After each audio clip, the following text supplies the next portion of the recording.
चलो, आज लेसन 7 चलने वाला है ना?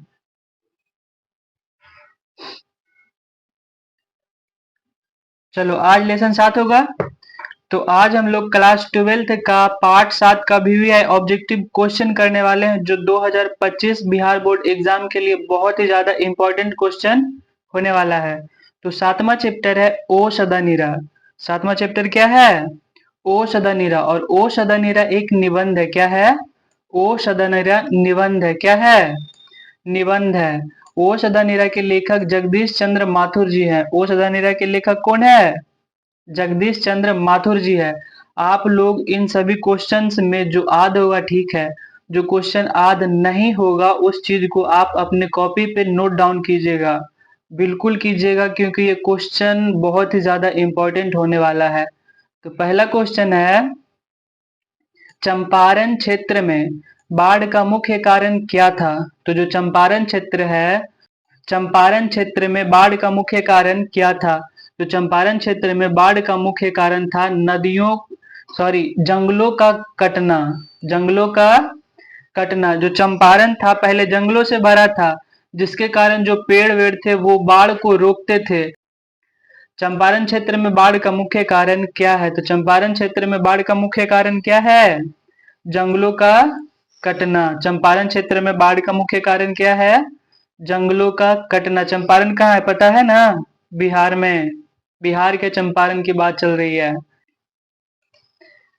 अगला सवाल है, ओ सदनीरा निबंध बिहार के किस क्षेत्र की संस्कृति पर लिखी गई है? तो जो ओ सदनीरा निबंध है, बिहार के चंपारण क्षेत्र की संस्कृति पर लिखी गई है। किस संस्कृति पर? तो बिहार के चंपारण क्षेत्र की संस्कृति पर लिखी गई है। ओ सदानीरा निबंध बिहार के किस क्षेत्र की संस्कृति पर लिखी गई है? तो चंपारण क्षेत्र की संस्कृति पर लिखी गई है। अगला सवाल है, निम्नलिखित में कौन सी रचना जगदीश चंद्र माथुर की है? तो इनमें से कौन सी रचना जगदीश चंद्र माथुर जी की है? सिपाही की माँ, जूठन, ओ सदानीरा, तिरिच। तो ओ सदानीरा जगदीश चंद्र माथुर जी की रचना है। अगला सवाल है, ओ सदानीरा शीर्षक पाठ किस विद्या के अंतर्गत आता है? जो ओ सदानीरा शीर्षक पाठ है वो किस विद्या के अंतर्गत आता है? निबंध है, कहानी है, क्या है? तो ओ सदानीरा निबंध है। क्या है? निबंध है। अगला सवाल है, जगदीश चंद्र माथुर मूलतः क्या थे? जगदीश चंद्र माथुर क्या थे? उनका कैरेक्टर कैसा था? निबंधकार थे, कहानीकार थे, नाटककार थे, उपन्यासकार थे। तो जगदीश चंद्र माथुर जी नाटककार थे। कैसी थे? नाटककार थे। अगला सवाल है, माथुर जी किस राज्य के शिक्षा सचिव नियुक्त हुए थे? जो जगदीश चंद्र माथुर जी है वो किस राज्य के शिक्षा सचिव के रूप में नियुक्त हुए थे? तो मध्य प्रदेश के। किस राज्य के? मध्य प्रदेश के। अगला सवाल है, 12वीं सदी के लगभग 300 वर्ष तक किस वंश का शासन था? 12वीं सदी के लगभग 300 वर्ष तक किस वंश का शासन था? तो कर्नाट वंश का था। किस वंश का था? कर्नाट वंश का था। अगला सवाल है, अंग्रेज ठेकेदारों ने किस चीज की खेती का विस्तार किया? तो अंग्रेज ठेकेदार ने नील की खेती का विस्तार किया था। किस खेती का विकास विस्तार किया था? नील की खेती का विस्तार किया था। अगला सवाल है, राजा हरि सिंह देव को गयासुद्दीन तुगलक का सामना कब करना पड़ा था? तो राजा हरि सिंह को गयासुद्दीन तुगलक का सामना 1325 ईस्वी में करना पड़ा था। कब करना पड़ा था? 1325 ईस्वी में करना पड़ा था। अगला सवाल है, धांगड़ों को नील की खेती के सिलसिले में कब लाया गया? तो धांगड़ों को नील की खेती के सिलसिले में कब लाया गया था? तो 18वीं सदी में लाया गया था। कब लाया गया था? 18वीं सदी में लाया गया था। धांगड़ों का मतलब होता है भाड़े का मजदूर। धांगड़ों का मतलब क्या होता है? भाड़े का मजदूर। तो धांगड़ों को नील की खेती के सिलसिले में कब लाया गया था? 18वीं सदी में लाया गया था। अगला सवाल है, पुंडलिक जी कौन थे? तो पुंडलिक जी कौन थे? शिक्षक थे। पुंडलिक जी कौन थे? शिक्षक थे। पुंडलिक जी कौन थे? शिक्षक। अगला सवाल है, निम्नलिखित में कौन सा नाटक जगदीश चंद्र माथुर द्वारा रचित है? निम्नलिखित में से कौन सा नाटक जगदीश चंद्र माथुर जी द्वारा रचित है? कौन सा है? दीपक, आधे अधूरे, कोणार्क, ओ मेरे मन। तो कौन सा नाटक जगदीश चंद्र माथुर द्वारा रचित है? कोणार्क। कौन सा नाटक जगदीश चंद्र माथुर द्वारा रचित है? कोणार्क। अगला सवाल है, निम्नलिखित में कौन सी उपाधि माथुर जी को मिली? कौन सी उपाधि माथुर जी को मिली थी जगदीश चंद्र माथुर जी को? तो विद्यावारिधि मिला था। कौन सी उपाधि मिला? विद्यावारिधि का उपाधि मिला था जगदीश चंद्र माथुर जी को। अगला सवाल है, माथुर जी भितिहरवा पहुंचने पर कौन मिले? माथुर जी को भितिहरवा पहुंचने पर कौन मिले थे? तो माथुर जी को भितिहरवा पहुंचने पर पुंडलिक जी मिले थे। कौन मिले थे? पुंडलिक जी मिले थे। अगला सवाल है, पुंडलिक जी को निर्भीकता किससे सीखी? पुंडलिक जी जो थे वो निर्भीकता मतलब निडरता किससे सीखे थे? तो गांधी जी से सीखे थे। किससे सीखे थे? गांधी जी से सीखे थे। पुंडलिक जी निर्भीकता किससे सीखे थे? तो गांधी जी से सीखे थे। किससे सीखे थे? गांधी जी से। निर्भीकता मतलब होता है निडरता, किसी से डरना नहीं। अगला सवाल है, कर्नाट वंश के राजा हरि सिंह को किसका मुकाबला करना पड़ा था? तो कर्नाट वंश के राजा हरि सिंह को गयासुद्दीन तुगलक का सामना करना पड़ा था। किसका सामना करना पड़ा था? गयासुद्दीन तुगलक का सामना करना पड़ा था। कर्नाट वंश के राजा हरि सिंह को किसका मुकाबला करना पड़ा था? तो गयासुद्दीन तुगलक जी का सामना करना पड़ा था। अगला सवाल है, चंपारण में धांगड़ कहाँ से आए थे? जो चंपारण में धांगड़ आए थे, भाड़े के मजदूर आए थे, वो कहाँ से आए थे? तो छोटा नागपुर से आए थे। कहाँ से आए थे? छोटा नागपुर से आए थे। अगला सवाल है, गांधी जी चंपारण में कब आए थे? जो गांधी जी थे वो चंपारण कब आए थे? तो अप्रैल 1917 में आए थे। कब आए थे? 1917 में आए थे। गांधी जी चंपारण कब आए थे? 1917 में आए थे। अगला सवाल है, तीन कठिया प्रथा का संबंध है? तो तीन कठिया प्रथा का संबंध नील से है। तीन कठिया एक प्रणाली था जो अंग्रेज भारतीय किसान पर लागू किया था।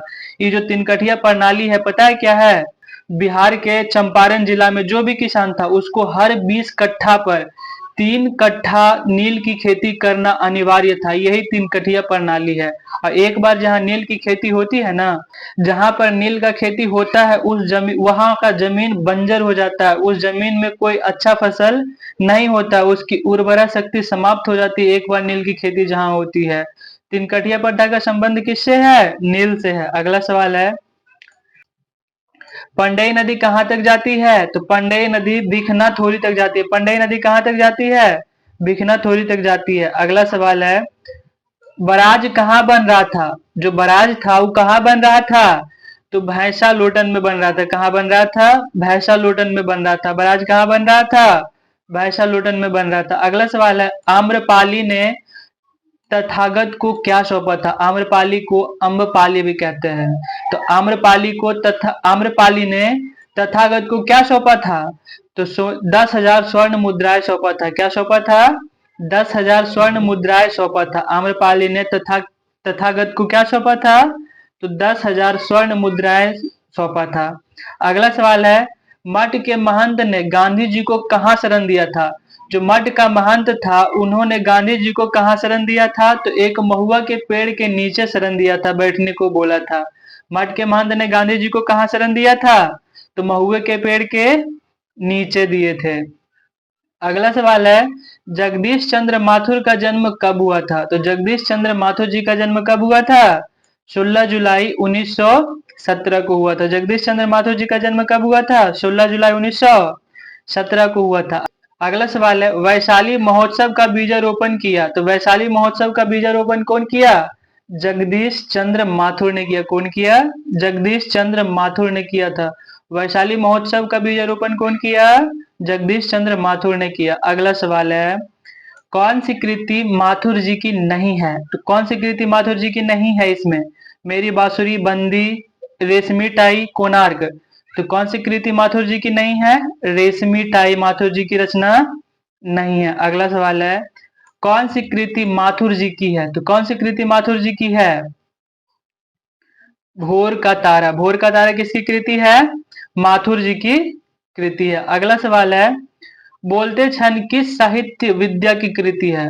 जो बोलते क्षण है किस साहित्य विद्या की कृति है? किस विद्या की कृति है बोलते छंद? तो बोलते छंद निबंध है, जिसका लेखक जगदीश चंद्र माथुर जी है। बोलते छंद किस साहित्य विद्या की कृति है? तो निबंध है, जिसका लेखक कौन है? जगदीश चंद्र माथुर जी हैं। चलो अगला सवाल। ओ सदा नीरा किसको निमित्त बनाकर लिखा गया है? तो ओ सदा नीरा में किस नदी को निमित्त बनाकर लिखा गया है? गंडक नदी को। ओ सदा नीरा में किस नदी की चर्चा है? तो गंडक नदी की चर्चा है ना। तो ओ सदा नीरा किसको निमित्त बनाकर लिखा गया है? गंडक नदी को। किस नदी को? गंडक नदी को। अगला सवाल है, थारन शब्द किस शब्द से लिया गया है? थारन शब्द किस शब्द से लिया गया है? तो थार शब्द से लिया गया है। किससे लिया गया है? थार। थार राजस्थान, रेगिस्तान वाला थार। थार शब्द किस शब्द से लिया गया है? तो थार से लिया गया है। अगला सवाल है, बिहार के सुप्रसिद्ध सांस्कृतिक उत्सव वैशाली महोत्सव का बीजारोपण किसने किया? बिहार के सुप्रसिद्ध सांस्कृतिक उत्सव वैशाली महोत्सव का बीजारोपण किसने किया? तो जगदीश चंद्र माथुर ने किया। कौन किया? जगदीश चंद्र माथुर ने किया। अगला सवाल है, ओ मेरे सपने क्या है? तो ओ मेरे सपने क्या है? नाटक है। क्या है? नाटक है। ओ मेरे सपने क्या है? नाटक है। अगला सवाल है, गौतम बुद्ध का आविर्भाव कब हुआ? मतलब आविर्भाव का मतलब होता है उनकी उपस्थिति कब थी चंपारण में? बिहार के चंपारण में गौतम बुद्ध आए थे, तो गौतम बुद्ध का उपस्थिति कब हुआ था? आविर्भाव कब हुआ था? तो 2500 साल पहले हुआ था। कब हुआ था? 2500 साल पहले गौतम बुद्ध का आविर्भाव। आविर्भाव का मतलब होता है कि उनकी उपस्थिति कब हुआ था, वो कब चंपारण में रह रहे थे, बिहार के चंपारण में। तो 2500 साल पहले रह रहे थे। अगला सवाल है, राजा हरि सिंह देव को किसका मुकाबला करना पड़ा? राजा हरि सिंह देव को किसका मुकाबला करना पड़ा? तो गयासुद्दीन तुगलक का मुकाबला करना पड़ा। राजा हरि सिंह को किसका मुकाबला करना पड़ा था? गयासुद्दीन तुगलक का। अगला सवाल है, ओ सदानीरा के लेखक कौन है? तो ओ सदानीरा के लेखक कौन है? आप कमेंट में लिखो, हम नहीं बता रहे। अगला सवाल है, कोणार्क के नाटककार कौन है? कोणार्क के नाटककार कौन है? जगदीश चंद्र माथुर जी हैं। कोणार्क के नाटककार कौन है? जगदीश चंद्र माथुर है। कोणार्क के लेखक कौन है? तो जगदीश चंद्र माथुर जी है। कोणार्क कैसी रचना है? तो कोणार्क नाटक है। कोणार्क के नाटककार कौन है? तो जगदीश चंद्र माथुर जी है। अगला सवाल है, 10 तस्वीरें के रचनाकार कौन है? तो 10 तस्वीरें के रचनाकार कौन है? जगदीश चंद्र माथुर जी हैं। इसी के साथ वीडियो खत्म हुआ। आपको जो क्वेश्चन याद नहीं है उसको कॉपी पे नोट डाउन करके अच्छे से याद कर लीजिएगा और अपने दोस्तों को भी वीडियो शेयर कर दीजिएगा और लाइक भी कर दीजिएगा वीडियो को, और चैनल को भी सब्सक्राइब कर लीजिएगा।